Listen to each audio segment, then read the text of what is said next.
Bom dia, tudo bem? Bem-vindo ao canal da Hook Captain, eu sou o Tainan Fidelis.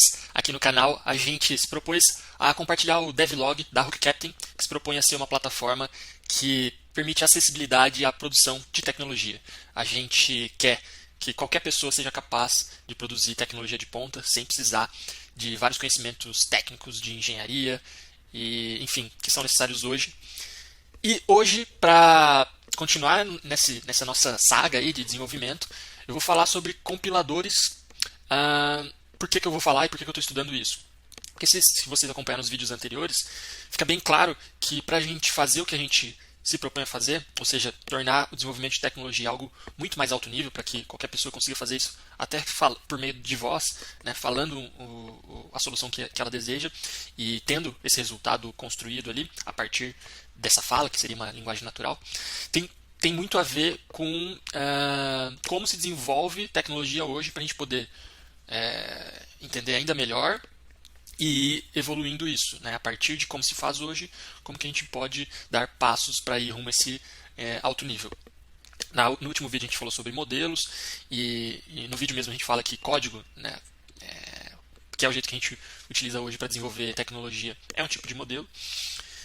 Mas os compiladores eles entram nessa nossa história no sentido de que eles são a ferramenta, eles são são uma solução de tecnologia também, e eles são a ferramenta que permite que nós, desenvolvedores, escrevamos código em determinada linguagem, coloquemos esse código dentro desse compilador e esse compilador vai traduzir esse código para que o computador entenda qual solução nós, desenvolvedores, estamos querendo criar.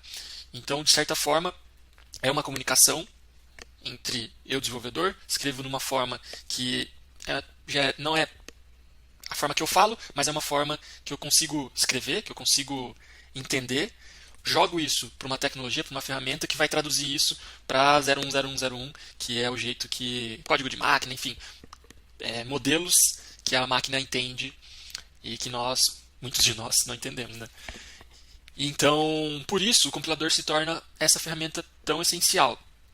Se a gente está se propondo a criar soluções, uma plataforma que consiga fazer com que, a partir de modelos de alto nível, como voz, fala, linguagem natural, ou como diagramas, diagramas do ML ou diagramas do BPMN, a gente crie soluções a partir desses modelos super alto nível, de certa forma, no final o que a gente vai estar criando são compiladores e ambientes de desenvolvimento, que são as IDEs, mas enfim, principalmente compiladores que vão pegar esses modelos bem alto nível, bem abstratos, e traduzirem isso para a linguagem que o computador entende. No final das contas é isso. Então, o esforço desse vídeo, que eu vou compartilhar nesse vídeo, é sobre isso, sobre a gente entender melhor como funciona um compilador, principalmente de linguagens de programação em texto, né? A teoria é bastante sobre isso, para que daí a partir daí a gente possa ver, pô, nesse pontinho aqui eu queria mudar para isso, para a partir desse conhecimento a gente se elevar. Eu estudei isso na minha faculdade de ciência da computação, lembro dos conceitos mais amplos, mas fazendo essa releitura aqui, e estamos usando aqui esse livro do Robert Nystrom, que é Crafting Interpreters, Nystrom, está sendo muito bom, certo? Então vamos lá ao estudo aí de compiladores, para vocês entenderem melhor do que se trata, o que ele faz, como ele faz. Vou tentar explicar de maneira bem legal aqui. Bom, então vamos lá. Acho que a primeira coisa para a gente pensar aqui é que um compilador se divide nessas três análises, análise semântica aqui, e o que são essas análises e como que a gente faz a partir de uma linguagem de texto lá que nós, humanos, entendemos, a gente transformar isso em algo que o computador entenda, né? Eu não vou falar sobre a história da computação, sobre máquina de Turing, mas vou falar que a análise semântica significa isso. Se a gente pegar aqui numa wiki, é o estudo do significado. Então, nessa parte, quer dizer que o computador já entendeu o que a gente quis dizer e vai conseguir executar aquilo. Partindo desse fim, né, que o computador já entendeu o que eu quis dizer, as operações que eu quero que ele execute, a gente pode ir pro começo, que coloquei uma frase aqui para eu exemplificar para vocês o que seria o computador entender. She's pretty. Então, ela é bonita. é uma frase que para nós humanos faz sentido porque a gente aprendeu, a gente passou por todo o processo de aprendizado, de absorção de conceitos, a gente entendeu lá o beabá e descobriu o que é uma letra, juntou as letras e fez palavras, e daí entendeu o que é uma palavra, e daí entendeu que tem palavras que dá para você usar em momentos diferentes, que tem estruturas gramaticais, a gente passou por todo esse processo, a gente, nós, um ser humano culto ali, ou pelo menos educado. Então, a gente já sabe que ela é bonita, a gente entende pela frase o que significa. Um computador, a gente precisa mostrar para ele o que significa isso. O que significa SHE, espaço, IS, né?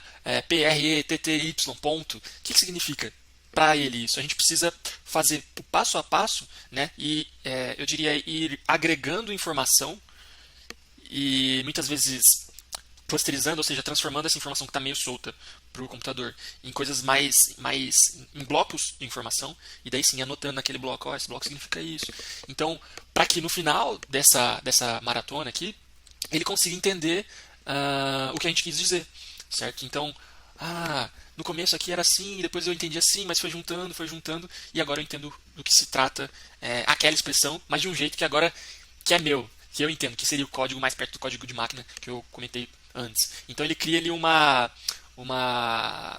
modelo que representa a mesma frase que é muito clara para nós humanos, da forma que ele entende. Tá?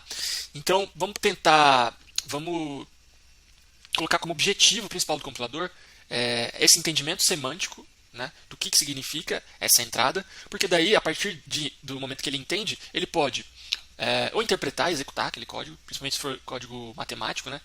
Entendi o que significa 3 mais 2. Então ele vai executar e ele vai retornar 5. Ou emitir um código ou um outro tipo de modelo, né? Que pode ser um código em uma outra linguagem. Por exemplo, uma linguagem de programação bastante usada é Java, e uma outra linguagem de programação bastante usada é Python. A partir do momento que esse compilador entendeu a linguagem Java, se ele entendeu, ele consegue traduzir isso para outras linguagens, né? Por exemplo, para Python. Por quê? Porque ele já conseguiu entender tudo aquela entrada, tudo que significava aquele código Java, e agora ele traduz para um outro código, porque essa tradução, a partir do momento que ele entendeu o significado, é muito mais simples de ser feita. Beleza? Agora que a gente entendeu o que são compiladores, são essas ferramentas tecnológicas que permitem que a gente ofereça como entrada um modelo, por exemplo, código, e como saída ele pode executar esse modelo ou ele pode traduzir, emitir um outro tipo de modelo, outro tipo de código ou enfim, qualquer outro tipo de modelo que a gente quiser. Isso são compiladores e essa é a grande importância deles, porque eles permitem que nós humanos consigamos escrever coisas que as máquinas entendam. Beleza. A partir daí, como funciona aqui um passo a passo desse compilador? Entendendo que no final a gente quer análise semântica, as outras duas fases são a análise léxica, que ela trata ali dos lexemes, que basicamente ela trata dos caracteres ali para transformar isso em tokens. Então é meio que ela pega, o compilador vai pegar essa frase, né, como exemplo xpretty, e ele vai quebrar, quebra tudo que está naquele arquivo em pequenos caracteres, que é a coisa mais básica que ele entende ali. Com SHE, espaço, IS, espaço, e até o ponto é um caractere que importa para ele. E ele vai transformar isso em tokens. Né? Então, isso faz parte da análise léxica. Tokens já são palavras para nós. Assim, né? Até aqui tem uma comparaçãozinha. O alfabeto é uma string, né? Uma palavrinha é. Então, o alfabeto seria essa parte aqui em que o scanner vai escaneando ali, palavrinha por palavrinha, e depois ele vai formar tokens, que são essas palavras que começam a fazer um pouco mais de sentido para nós humanos. Para o computador, já é um agrupamento ali de caracteres. Para ele não faz sentido nenhum ainda, mas é um agrupamento de caracteres. Isso faz parte da análise léxica. Na análise sintática, se a gente lembrar lá de como a gente aprendeu o português, o inglês, enfim, a gente lembra que para a gente formar expressões ou frases, a gente precisa de certos elementos gramáticos ali, que faz parte da sintaxe de uma língua, para que a gente consiga formar expressões válidas. Então, por exemplo, uma expressão válida aqui no inglês e também no português é um sujeito mais verbo mais adjetivo. Ela é bonita, ela é linda. Então, é o sujeito ela, o verbo é e o adjetivo linda, certo? Então, a gente já conseguiu desses caracteres soltos dessas letras soltas, formar palavras. E aqui na parte da análise sintática, a gente já começa a colocar, ou a tentar colocar essas palavras, ou tokens, mesma coisa, ou não, mas enfim, bem semelhante o significado, essas palavras em estruturas maiores, que a gente chama de expressões válidas para essa linguagem, por isso a análise sintática, que façam sentido. Porque uma frase como ela, bonita, não faz muito sentido. Talvez nós, como humanos, que a gente tem uma inteligência um pouco mais maleável, a gente vai entender, sei lá, se um estrangeiro falar ela bonita, a gente vai entender mais ou menos o que ele quis dizer, mas olhando para a nossa língua brasileira, língua portuguesa, a gente vai saber que aquela frase está mal formada, certo? Então, essa parte, executada pelo parser, a função dela é transformar dessas palavras soltas em expressões válidas para aquela determinada linguagem, que é a linguagem que está sendo interpretada ou compilada por esse compilador. Né? Ele tem ali um conjunto de regras nele, que ele sabe que aquelas regras têm que ser atendidas para aquelas frases, para aquela entrada, né? Ela é bonita, ser válida. Então isso ele já tem nele. No nosso caso aqui seriam as regras da língua inglesa ou as regras da língua portuguesa. E então nessa fase de palavras soltas, o nosso compilador já entendeu expressões. Então aqui ele entendeu essa expressão, que é um sujeito, mais verbo mais adjetivo, o sujeito é ela, o verbo é e o adjetivo é bonito. Então a gente já passou ali pelo lexer. O lexer foi aquela parte do nosso compilador que tratou de letras e transformou essas letras em palavras e jogou esse saco de palavras ordenado, né, para o parser, que é o segundo ponto. O parser faz a análise sintática, ou seja, pegou aquele saco de palavras ordenadas e tentou transformar elas em expressões válidas para aquela língua, para aquela linguagem, seja a língua inglesa, seja Java ou Python. No que ele conseguiu fazer isso, e se ele não consegue, ele dá um alerta de erro, ela bonita, isso aqui não é uma expressão válida, corrige aí, por favor, para eu conseguir entender o que você está querendo dizer. Né? Diferente dos humanos, os compiladores atuais, eles necessitam de entradas que sejam exatamente conforme a especificação daquela linguagem para que ele consiga entender. Então, ele não tem essa maleabilidade que eu comentei que um ser humano teria, apesar de saber que ela, bonita, não é uma expressão válida para a língua portuguesa, a gente entenderia. Então, a gente alcançaria essa análise semântica dessa frase. Os compiladores atuais, em geral, não permitem esse tipo de comportamento. E a partir daí, a gente criou expressões. Então, a gente já entendeu essa expressão. Então, de frases, o compilador passa de frases para essa AST, que é uma árvore abstrata de sintaxe. Eu vou ver se essa tradução está correta. E não estava. A AST, a tradução é árvore sintática abstrata. Mas vou explicar para vocês o que ela é. A partir do momento que a gente conseguiu transformar aquelas palavras em uma frase, ou seja, em uma expressão válida para aquela linguagem, no compilador, a gente vai começar a estruturar isso de uma forma mais fácil para a máquina entender. E uma forma fácil dela entender são árvores. Árvores são estruturas de dados. E vou dar uma coladinha aqui. Em que, diferente das listas, na lista um dado está na frente do outro, geralmente apontando, o de trás aponta da frente. Na árvore, os dados estão dispostos de forma hierárquica. Seus elementos se encontram acima ou abaixo de outros elementos. E aqui é um exemplo de uma árvore. Né? No nosso caso, a gente só tem uma expressão, então os nós D, F e G não existem no nosso exemplo. Mas por que uma estrutura de árvore é interessante? Só rapidamente. Porque geralmente os programas de computador são programas matemáticos. Então, caso essa expressão seja composta por mais expressões, é muito mais fácil de entender esse programa, se eu fosse uma máquina, nessa estrutura de dados, porque daí eu consigo ir resolvendo essas expressões de baixo para cima, inclusive esse é o exemplo aqui.